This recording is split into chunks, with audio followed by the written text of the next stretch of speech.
Chapter 2. Sinabi ko nang wala akong problema diba? Tandang padamdam. Bingi ka ba? Pareho kayong dalawa, mga basura. Wika nito sa kadumura sa sahig. Panasan mo gamit ang mga kamay mo, tutal yan naman ang mga trabaho nyo diba? Sa amin nanggagaling ang mga sweldo nyo.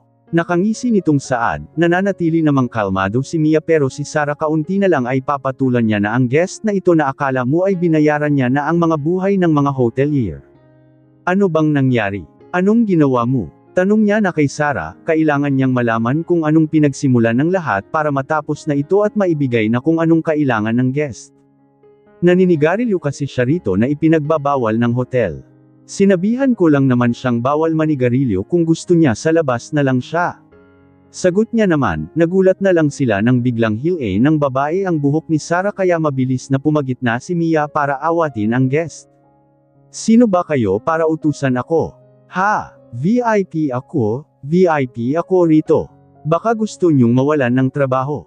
Ha? Pagmamayabang nito habang ipinapakita ang VIP card niya. Akala mo kung sino ka na. Tandaan mo, nagtatrabaho kami ng matino at marangal dito, kung makapagsalita ka akala mo binili mo na ang buong pagkatao namin. Hindi na mapigilan ding sigaw ni Sarah, punong-puno na siya dahil kanina pa sila minamaliit ng babaeng ito. Hinawakan siya ni Mia para pakalmayan ito subalit pagharap ni Mia ay siyang pagsaboy din sa kanya ng guest nila ng tubig sa mukha. Mariin niyang ipinikit ang kanyang mga mata at pilit na kinakalma ang sarili dahil kapag nagpadala sila ang talo. Tipid siyang ngumiti sa kapinunasan ng mukha niya. Yan ang nararapat sa mga katulad nyo. Sumusobra ka na talagang babae ka. Sigaw ni Sarah at akma niya sana itong sasampalin pero pinigilan niya ang sarili niya. Baka siya ang mawala ng trabaho kapag ginawa niya iyon, naiinis lang siya dahil sa sinasabing customers are always right. That's enough. Hayaan mo na, kalmadong saad ni Mia, pagod na siya tapos dumagdag pa ang babaeng ito. Hilaw na natawa ang guest dahil sa akmang pagsampal sana sa kanya ni Sarah. I will report you both. Matigas niyang aniya. Pag-usapan na lang siguro natin ng maayos ma'am para hindi na lumaki pa. Para matapos na po ito, sumunod na lang po tayo sa rules, sa labas na lang po kayo manigarilyo. Nakikiusap na wika ni Mia. Sino ka para utusan at pagbawalan ako? Akma niya sanang sasaktan si Mia nang mabilis na pinigilan ng kanilang manager ang guest. Pilit na inaalis ng guest ang pagkakahawak sa kanya ng manager subalit mas malakas sa kanya ang manager. Ma'am, gulat na saad ni Mia at Sarah dahil sa biglaang pagsingit ng manager nila. Pareho na silang tahimik ngayon at nakayuko dahil nandyan na ang manager nila, hindi nila alam kung anong sasabihin nito sa kanilang dalawa. Mukhang ikaw ang head ng dalawang ito. Mabuti naman at pumunta ka rito dahil bagsak ang serbisyo ng dalawang hotelier nyo.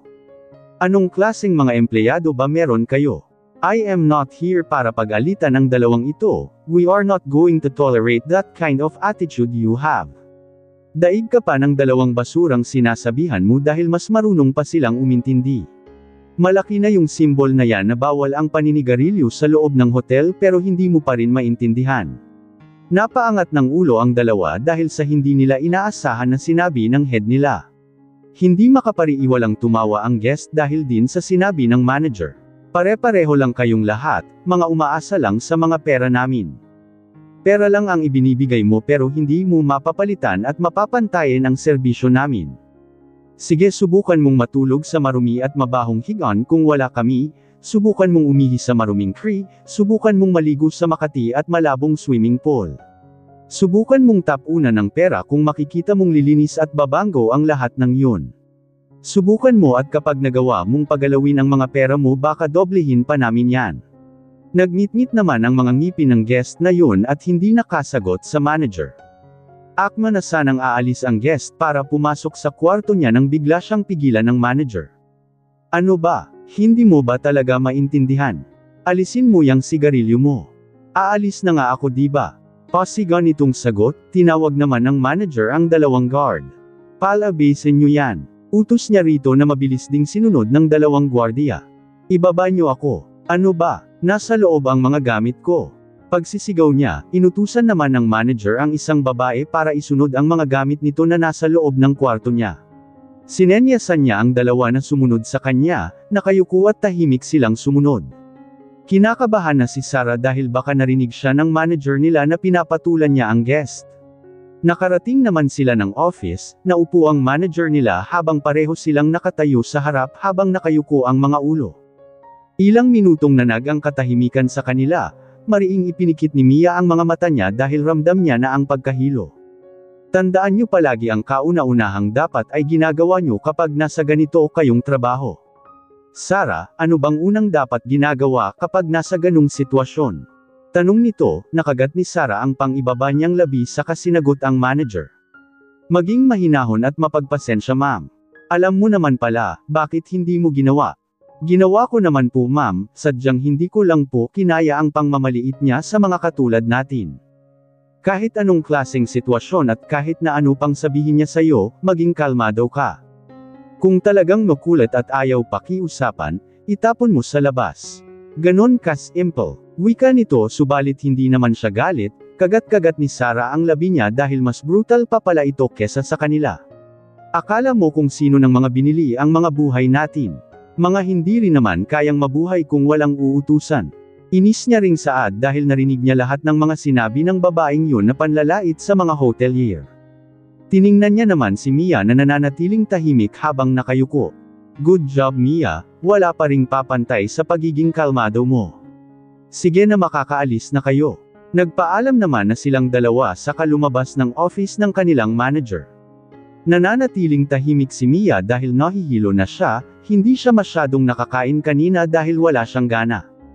Okay ka lang ba? Kanina ka patahimik. Hindi naman nagalit sa atin si manager eh. Anas ni Sarah habang tinitingnan si Mia. Okay lang ako, medyo napapagod lang siguro. Tanging sagot niya, gusto pa sanang magtanong ni Sarah dahil parang hindi na maganda ang kalagayan ni Mia pero pinili na lang niyang manahimik dahil baka trip lang talaga ngayon ni Mia ang manahimik. Napapahawak na si Mia sa ulo niya, pinagpapawisan na rin siya ng malamig. Pakiramdam niya umiikot na ang mundo niya. Tumingin siya sa gilid niya para sana sumandal saglit sa pader at makapagpahinga subalit bago pa man siya makarating ay natamba na siya at nawalan ng malay. Napatingin naman sa kanya si Sarah at ang ilang mga empleyado na nakakita. Mia, malakas na sigaw ni Sarah saka ito nilapitan at bahagya siyang tinapik sa pisngi. Mia, gising, Mia. Nag-aalalang saad ni Sarah dahil hindi niya naman alam kung anong gagawin. Lumapit na rin sa kanila ang ibang empleyado. Alisin mo yung sapatos niya saka mo hilot-hilutin yung mga daliri ng paa niya, yun ang alam ko. Tanggalin mo rin yung pagkakakabit ng bra niya sa likod. Natatarante ng wika ng isa nilang kasama, ginawa naman nila ang sinabi nito at patuloy pa ring ginigising si Mia subalit tila isa itong patay kung matulog. Samantala, nire-ready naman na ni Aidan ang pagmimitingan nila ngayon. Mabilis niyang kinakalikot ang laptop niya, pumasok si Raul sa loob ng conference room sa kanilapitan si Aidan para may ibulong dito. Napatigil si Aidan sa ginagawa niya dahil sa ibinulong sa kanya ni Raul. What happened? Gulat niyang tanong pero inilingan lang siya ni Raul. That's my fiancé, cancel the meeting. Seryoso niyang saad na ikinatingin sa kanya ng ilang mga taong nasa loob na ng conference room.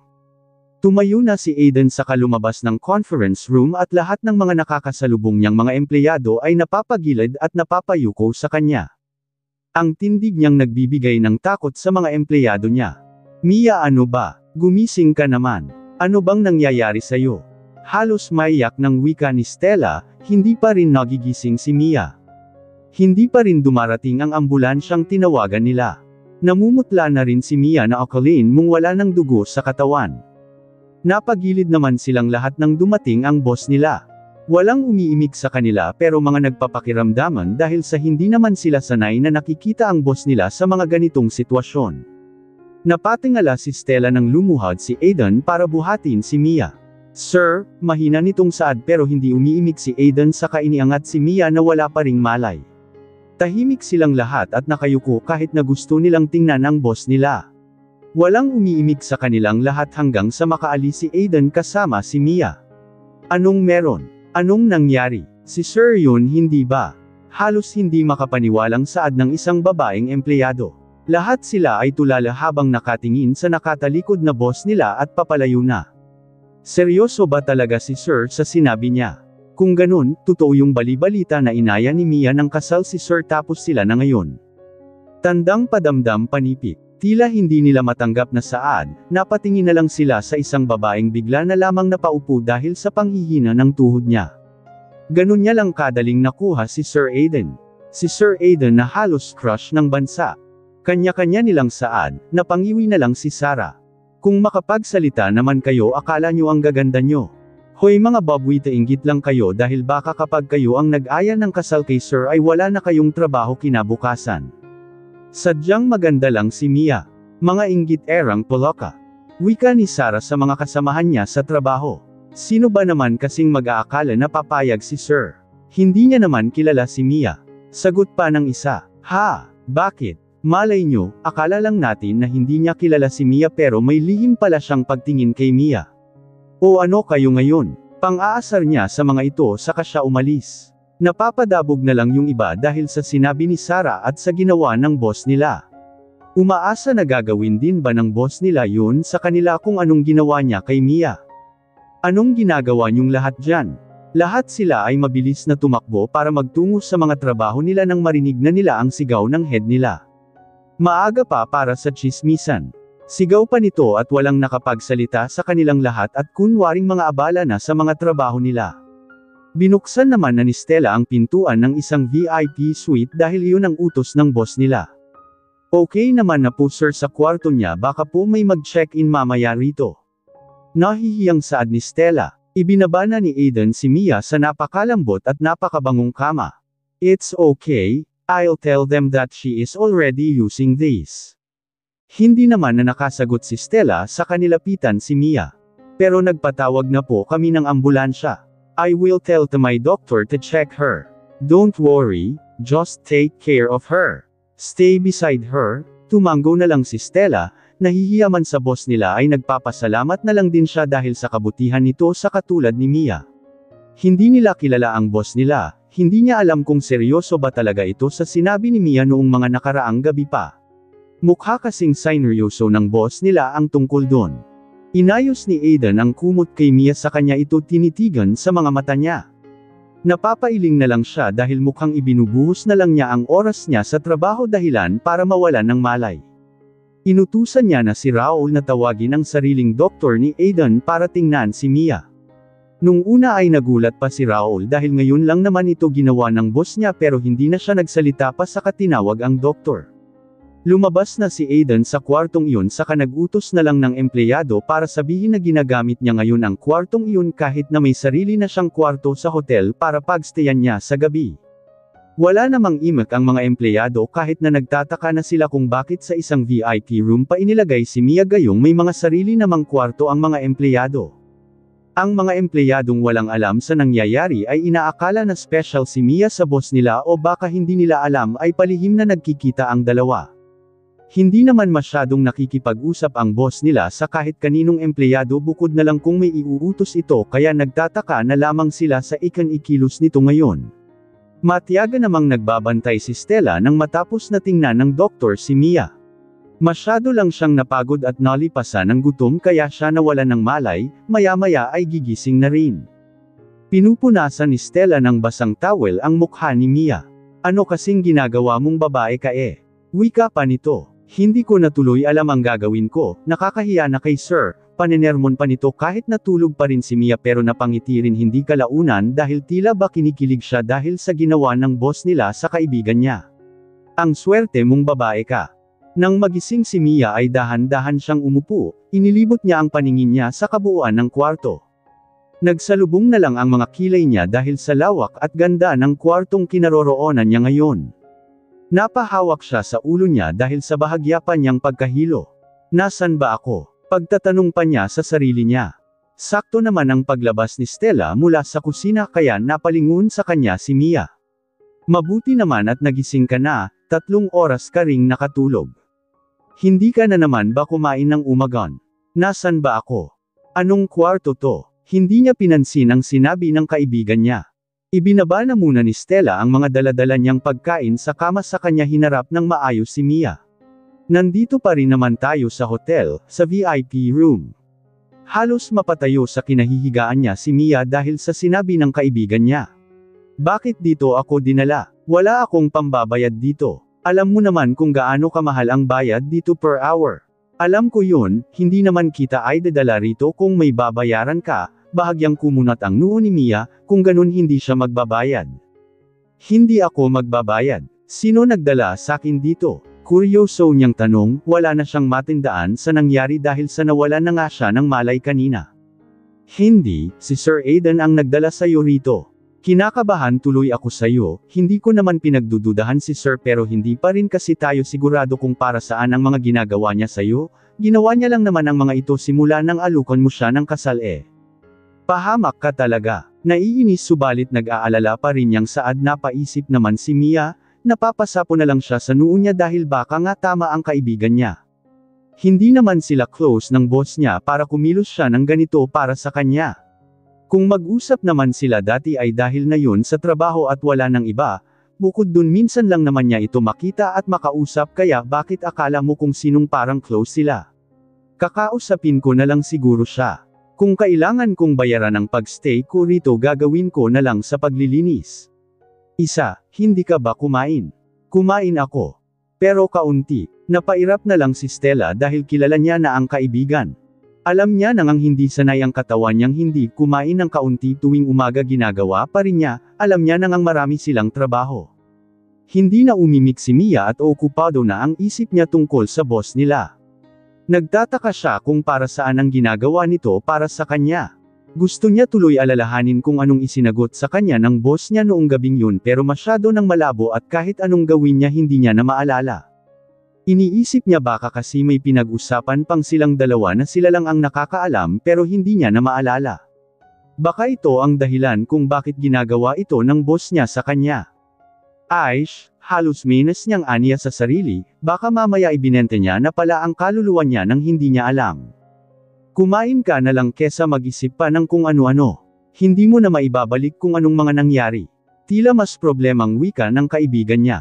Kinuha niya na lang ang mga pagkain saka kumain ng paunti-unti. Hindi nila alam kung ano bang tumatakbo sa isipan ngayon ng boss nila.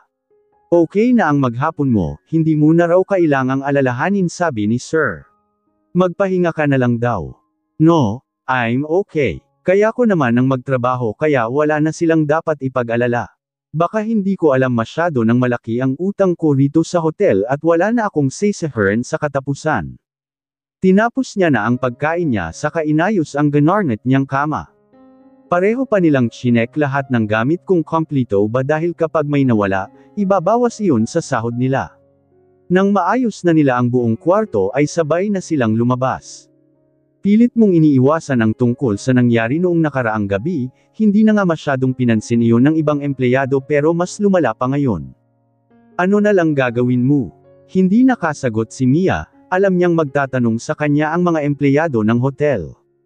Hindi naman kasi nila nakikita ang boss nila na may kasamang babae baka isipin pa ng mga ito na lihim silang nagkikita. Kainis. Inis niyang saad habang naglalakad sila, kung pwede niya lang itago ang mukha niya pero paano niya yun gagawin kung kilala siya ng halos lahat ng empleyado. Napapatingin na lang siya sa ibang empleyado na nakakasalubong sa kanila at napapatingin sa kanya. Napapailing na lang siya dahil lahat na lang ay bigyan nila ng mali siya. Bakit nga naman kasi hindi? Lalo na at boss pa nila ang pinag-uusapan. Hoy babae ka, anong relasyon niyo ni Sir? Salubong na tanong sa kanya ni Annie. Napairap na lang siya, ano pa nga bang aasahan niya sa mga katrabaho niya? Mga ekosera kayo, hindi ba pwedeng nagmagandang loob lang si Sir sa kanya? Masyado kayong nag-iisip ng kung ano-ano. Pagpipigil na ni Stella sa mga kasama nila. Paanong tinulungan lang? Hoy, alam naman naming alam mo rin na hindi naman close si Sir sa mga babaeng empleyado kahit nga sa mga lalaki eh. May meeting siya kanina at kalat na kalat sa buong hotel na kin-cancel niya yun para puntahan sa Mia. Ano? Ipaliwanag mo nga sa amin yun. Kuryoso na talagang mga tanong nito. Napakunot ng noo si Stella habang nagtataka naman si Mia. Kin-cancel niya ang meeting niya para sa akin. Tanong niya sa sarili niya pero parang ang imposible naman. Isa lang siyang babaeng nasa mababang lugar na imposibleng mapansin ng isang lalaking katulad ng boss nila. Usap-usapan lang yun, isipin mo nga sino si Mia para bigyan ng pansin ni Sir Aiden. Baka napadaan lang siya kanina at nakita kung anong nangyari. Isipin nyo kasi, nangyari ang lahat ng yun dahil sa pagtatrabaho ni Mia at oras pa ng pagtatrabaho. Baka iniisip niya lang na baka kapag may nangyari kay Mia sagutin pa ng management. Huwag nga kayong mga bobo. Tabi nga, binangga-bangga na ni Stella ang mga katrabaho nila dahil naiinis na ito. Mga masyadong malisyosa. Hinailan niya na si Mia palayo sa kanila. Hindi yon ang pinag-uusapan dito. Gusto lang naman namin malaman kung anong relasyon nilang dalawa. Ang damot. Sigaw pa ni Annie pero mas binilisan ni Stella ang paglalakad niya habang hila-hila si Mia. Ayaw niya nang magpaliwanag dahil hindi rin naman sila hihinto at iisipin pa rin kung anong gusto nilang isipin. Nanatiling tahimik si Mia at hindi na pinansin ang mga empleyadong bumubulong-bulong tungkol sa kanya. Kanina pa salita ng salita si Stella pero hindi man lang siya pinapakinggan ni Mia dahil masyadong malalim ang iniisip niya. Naiintindihan mo ba ako? Tanging narinig ni Mia mula kay Stella. Tumango na lang siya kahit na wala naman talaga siyang naintindihan. Sige, tawagan mo ako kapag ginugulo ka nilang lahat. Aalis na ako, muli siyang tumango at hinayaan nang umalis si Stella. Napahugot na lang siya ng malalim na buntong hininga. Liwasan na lang siguro niya ang boss nila para maiwasan ang kung anuman ang kumakalat ngayon sa hotel. Baka sa ganung paraan mawala rin ang usap-usapan. Ngayon lang naman yan dahil mainit-init pa. Mawawala rin kapag hindi nagtagal. Ginawa niya naman na ang mga trabaho niya, hindi siya pwedeng tumigil dahil siguradong mababawasan ang sahod niya. Kalat na kalat sa hotel yung tungkol sa inyo ni Sir, anong meron sa inyo? Kalalaki mong tao pero ang sismoso mo no. Napapataas ang kilay ni Mia dahil kay Aljur pero natawa lang sa kanya si Aljur. Layan ang laman ng buong hotel, kahit saan ako pumunta pangalan mo at ni Sir ang naririnig ko. Tapos dadagdagan mo pa, hahaha hindi naman, sino naman kasing hindi makukuryos diba?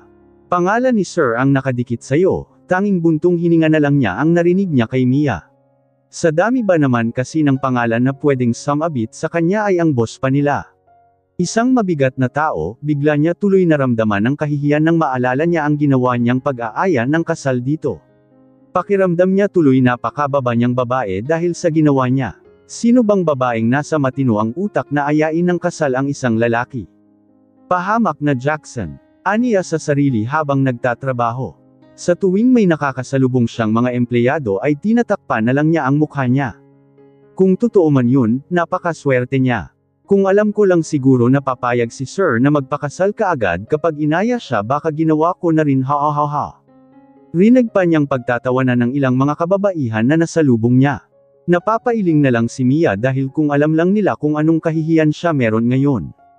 Sana nga, sila na lang ang nasa pwesto at sitwasyon niya pero hindi pinagtatawanan na lang siya. Halos iyon ang nagiging buhay niya sa araw-araw, ang umiwas sa ilang mga katrabaho nila lalo na sa boss nila. Hanggat kaya niya iyong iwasan ay gagawin niya kahit na nagmumukha na siyang tanggang sumisilip sa mga pader. Wala naman siguro siya ngayon, makakapagtrabaho ako ng maayos. Aniya sa sarili dahil kaninang umaga pa niya hindi nakikita ang boss nila. Iniisip niyang baka hindi ito pumasok ngayon o baka may appointment ito sa labas. What are you doing? Ay kabayong pula ka. Gulat niyang saad dahil sa biglaang pagdikit sa kanya ng manager nila sa mukha niya.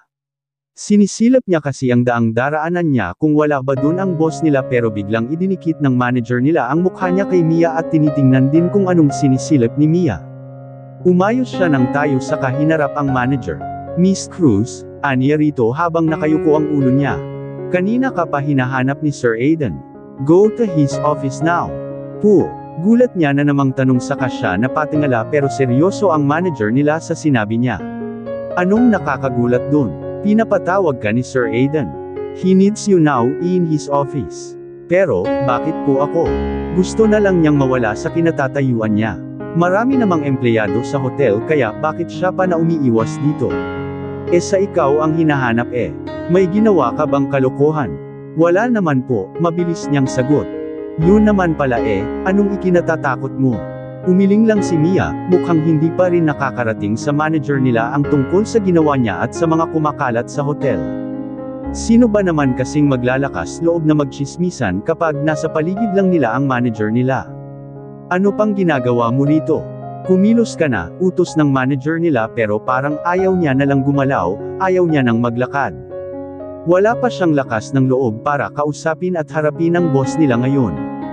Nakagat niya ang pangibaba niyang labi saka humugot ng malalim na buntong hininga. Ngayon lang naman po ako makikiusap ma'am, pwede po bang huwag na lang ako ang ipadala niyo kay sir? Marami naman po dyan eh. Nakikiusap niya ng saad, napayuko na lang siya dahil baka bigla na lang siyang sigawan ng manager. Kung hindi lang naman ikaw ang hinahanap ni sir, bakit pa ako magpapakahirap na hanapin ka kung marami naman dyan na isang utos ko lang halos magkanda pa ng tumakbo makarating lang kay Sir Aiden. Puntahan mo na, bagsak ang balikat niya, mukhang seryoso talaga ang boss nilang makita at makausap siya. Panigurado, alam niyang sasabihin nito ang tungkol sa nangyari. Hindi naman siya tatawagan kung hindi tungkol doon, alis na, naghihintay yon. May marinig lang akong nagreklamo si sir, hindi ka na talaga aabutin ng kinabukasan. Seryoso nitong saad saka siya tumalikod. Ano na lang ba magiging buhay ko? Ilang araw akong nakalusot sa kanya tapos ngayon mawawala lang lahat dahil sa ipinapatawag niya na ako. Hahatulan niya na ba ako ng kamatayan? Halos nang hihina niyang saad. Mabagal siyang naglakad patungong elevator, parang gusto niya na lang umatras pero hindi niya naman kakayanin kapag nawalan siya ng trabaho. Wala pa siyang masyadong ipon para maghanap ng bagong trabaho. Nang makarating siya sa harapan ng office ng boss nila ay humugot siya ng malalim na hininga. Humuhugot pa ng lakas para humingi ng tawad sa boss nila. Fighting. Pagpapalakas pa niya sa sarili niya. Sana ay matapos na ang lahat ng ito, siguro naman pagkatapos niyang kausapin ang boss nila ay matatapos na ang lahat at maibabalik na ang dating tahimik niyang buhay sa trabaho.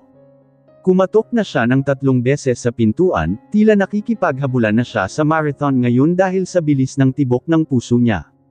Pakiramdam niya lalabas na nga ito sa katawan niya sa sobrang lakas ng kabog. Come in, rinig niya sa baritonong boses ng boss nila. Mas lalo siyang napapikit at abot na ang lakas ng dibdib niya. Kung kaya niya lang lumipad patungong kabilang planeta ginawa niya na. Dahan-dahan niyang pinahit ang doorknob saka dahan-dahan na naglakad papalapit sa boss nila. Abala naman si Aiden sa ginagawa niya pero nang maramdaman niya ang pagpasok ni Mia ay tiningnan niya na ito. Please have a seat. Aniya rito na ikinatango ni Mia. Nahihiya siyang naupo sa harap kaya nananatiling nakayuko ang ulo niya. Nalalaro na lang niya ang mga daliri niya at nang hindi nagsasalita ang boss nila ay lakas loob niyang iniangat ang ulo niya para harapin at kausapin na ang boss nila. Tungkol po sa nangyari noong isang gabi sir, pasensya na po talaga doon. Hindi ko po sinasadya, lasing lang po ako kaya ko yun nasabi. Pasensya na po talaga, handa akong pagbayaran ang lahat huwag niyo lang po akong tanggalin sa trabaho. Mahal ko po ang trabaho ko rito sa hotel, masyado po kasi talaga akong nalasing kaya yun lumabas sa bibig ko. I'm sorry sir, kabado niyang saad, tahimik lang naman si Aiden at blankong nakatingin kay Mia. Tinitingnan-tingnan ni Mia ang mukha ng boss nila at kung anong reaksyon nito pero mas gumapang ang kaba sa dibdib niya dahil sa wala man lang itong sinasabi sa kanya. Huwag niyo po sana akong pag-isipan ng kung ano sir, hindi po ako ganon na babae. Hindi po ako desperado para alukan kayo ng kasal, may nangyari lang po talaga sa akin nung gabing yun kaya pagpasensyahan niyo na po ang nasabi ko. Sana kalimutan na lang po natin yun. Mahina at nakayuko niyang saad. Nakatitig lang naman sa kanya si Aiden, pinag-cross niya ang mga braso niya at pinapakinggan lang ang paliwanag ni Mia. Para bang napaka-interesado niya kay Mia, tila ba ibang-iba sa ibang babae. Noong gabi kasing inaya siya nito ng kasal ay inisip niyang isa lang siya sa mga babaeng nagkakandara pa at naghahabol sa kanya pero ngayong kaharap niya na tila ba hindi siya ganun. You're not interested in me. Napaangat ng ulo si Mia dahil sa tanong ng boss niya. Ano bang akala nito? May gusto siya dito. Aminado naman siyang may itsura ang boss nila pero hindi naman siya katulad ng ibang babae na nagkakandara pa sa kanya. Kung iniisip mong nagawa at nasabi ko yun sa'yo dahil sa iniisip mong isa ako sa mga babaeng nagkakagusto sa'yo, nagkakamali ka sir.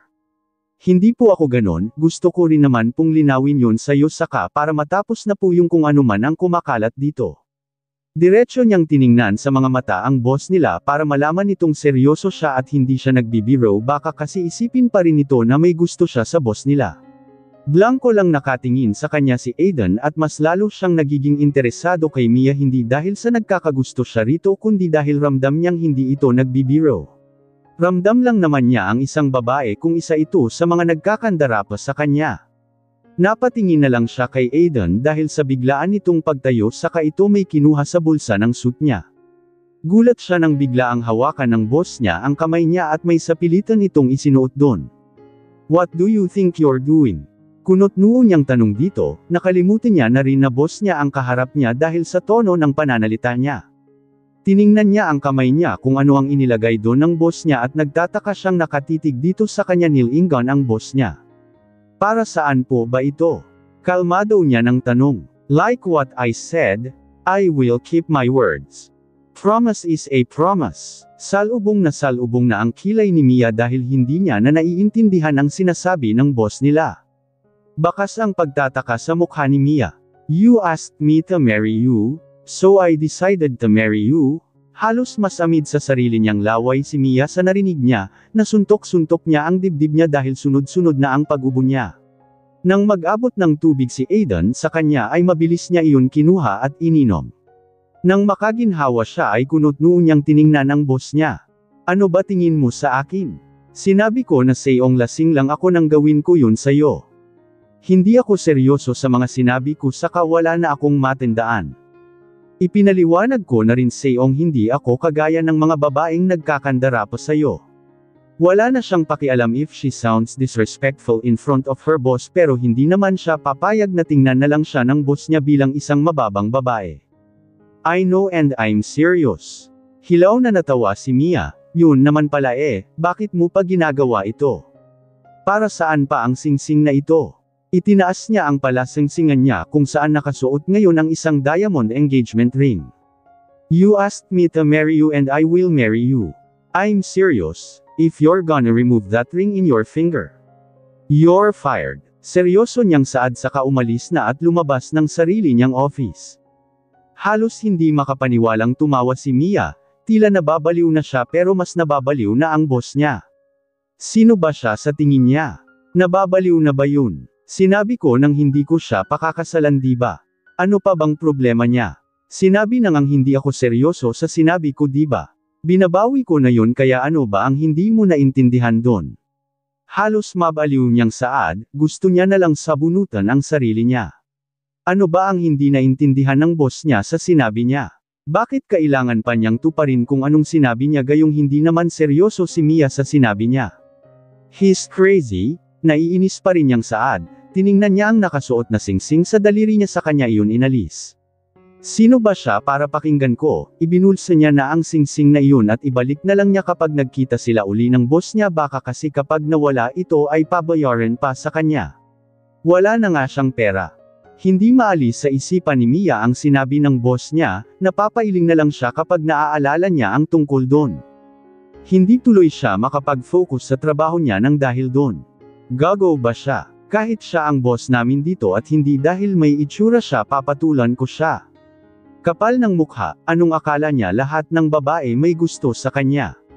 Filingero, sas. Aniya pa sa sarili, napapangiwi na lang siya. Tinapos niya na ang pag-aayos ng mga gamit sa isang kwarto na ginamit ng isang guest saka siya lumabas. Nasalubong niya naman ang ilang mga kasama niyang nakatingin sa kanya. "Kumusta ang feeling bride ni Sir?" Ha. Tawanan ng mga ito, napabuntong hininga na lang siya dahil halos mag-iisang linggo nang ito ang usapan ng buong hotel. Nahihiya na lang siya minsan kaya hindi niya na pinapatulan pa. Makabuli ka baka kapag si Mia nga ang naging fiancé ni Sir nga ka, irap na saad ng isa pang empleyado, hindi na lang pinansin ni Mia ang mga ito dahil baka kapag pinatulan niya lahat ang mga sinasabi ng mga ito ay baka mas lumala pa. "Oy!" Malakas na sigaw ni Stella kahit na malayo pa lang siya kay Mia. Napairap na lang si Mia, simula nang mangyari ang tungkol sa pagpre-propose niya sa CEO nila ay naging ganyan na si Stella na akala mo ay palaging may ginagawa itong mali. "Anong sabi ni Sir sayo? Naalis ka na ba sa trabaho? Kung hindi ka rin naman kasi tanggang babae ka Pidgel ang inis nitong saad, napapailing na lang si Mia. Mukhang mas kinakabahan o mas natatakot pa ito kesa sa kanya. "Hindi, pwede ba huwag kang owa? Hindi niya ako inalis sa trabaho. Hindi ko alam kung anong klaseng tao ba ang boss natin.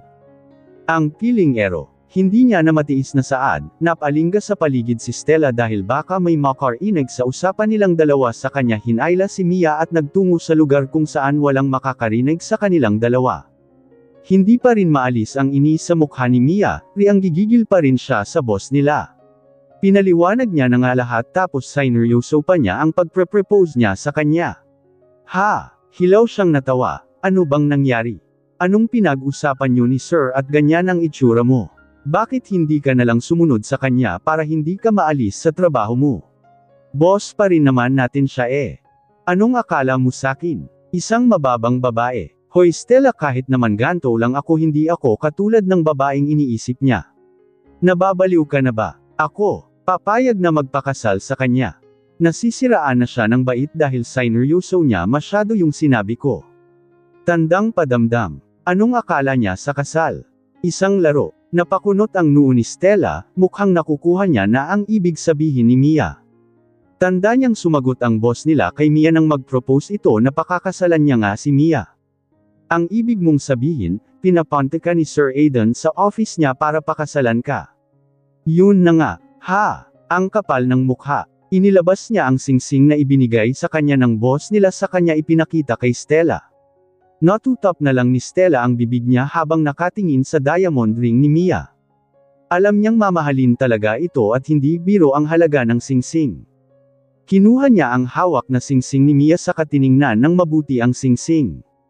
Seryoso ba si Sir? Pero kung hindi siya seryoso, hindi kanya bibigyan ng isang mamahaling singsing. Hindi pa rin makapaniwalang saad ni Stella. Tinitigan pa niya ng mabuti ang singsing at maya-maya ay nilinggan niya si Mia ng nakakapanlokong tingin. Friend, ito na yata ang sagot sa mga dalangin mo. Malay mo ito talaga ang kapalaran mo, diba? Nilinggan siya ni Mia at napaigting na lang ang panga niya. Alam niya na ang mga ganiyang tinginan ng kaibigan niya.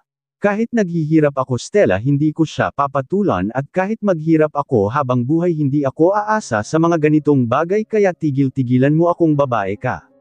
Kung ganun, bakit mo tinanggap yung singsing, Aber? Sa pilitan ba naman niyang isuot sa daliri ko saka siya umalis, kung hindi rin naman bastos na lalaki? Kahit boss ko siya, hindi ko siya aatrasan, hindi ako papayag na pag-isipan na lang niya akong katulad ako ng ibang babae na nagkakandara pa sa kanya. Hindi ako ganun. Ibinalik na ni Stella ang singsing kay Mia, ibinulsa naman na uli ni Mia ang singsing at ibabalik na lang ito kay Aidan kapag nagkita silang dalawa. Anong balak mong gawin? Paano kung seryoso talaga si Sir? Hindi niya ako mapipilit, kahit iharap pa niya sa akin ang kayamanan nila, wala akong pakialam. Iginagalang ko pa rin naman ang sarili ko sa kabila ng nangyari sa amin ni Jackson, hindi ako desperadang babae. Lasing lang talaga ako noon at hindi ko alam ang ginagawa ko. Kung gusto niyang magpakasal, marami siyang pwedeng pamilyan at hindi niya na kailangang maghirap na maghanap. Seryoso niyang saad, para sa kanya ang pagmamahal at pagpapakasal ay isang sagrado na hindi dapat pinaglalaroan at ginagawang biro.